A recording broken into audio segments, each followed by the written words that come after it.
ماہ رجب المرجب اس مہینے کو بہت ساری نسبتیں حاصل ہیں۔ کئی بزرگان دین رحمہم اللہ مبین کے اعراس منائے جاتے ہیں، ان کے لیے دعائیں، فاتحہ اور ایصال ثواب کا سلسلہ کیا جاتا ہے۔ سب سے پہلے تو آپ ماہ رجب المرجب کی 4 تاریخ یہ نوٹ فرما لیجیے، بولنا نہیں ہے 4 ماہ رجب المرجب کو۔ اور 4 رجب المرجب کو نسبت حاصل ہے سلاطین اربعہ سے۔ سلاطین اربعہ کون ہیں؟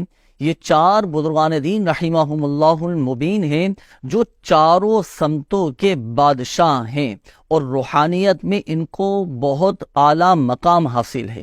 بزرگان دین رحمہم اللہ المبین فرماتے ہیں کہ جو کوئی 4 رجب المرجب کو سلاطین اربعہ کے نام کی فاتحہ کرے اور ان بزرگان دین رحمہم اللہ المبین کو ایصال ثواب کرے اور ان کے وسیلے سے اللہ کی بارگاہ میں دعا کرے، تو پورا سال اس کے گھر میں خوشحالی رہے گی، پورا سال اس کے گھر میں اس کے رزق میں برکت رہے گی، اور الحمدللہ عز و جل خوشحالی آ جائے گی۔ اور یہ چاروں بزرگان دین رحمہم اللہ المبین جو سلاطین اربعہ ہیں، یہ مشرق، مغرب، شمال اور جنوب سے تعلق رکھتے ہیں۔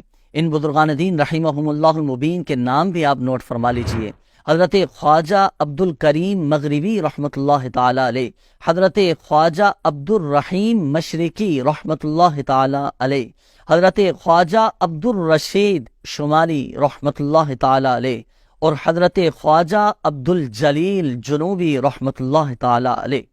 تو ان چاروں بزرگان دین رحمہم اللہ المبین کو ایصال ثواب کرنا ہے، ان کے نام کی فاتحہ خوانی اور ایصال ثواب کا اہتمام کرنا ہے، اور پھر ان بزرگان دین رحمہم اللہ المبین ان سلاطین اربعہ کے نام سے اللہ پاک کی بارگاہ میں دعائیں کرنا ہے۔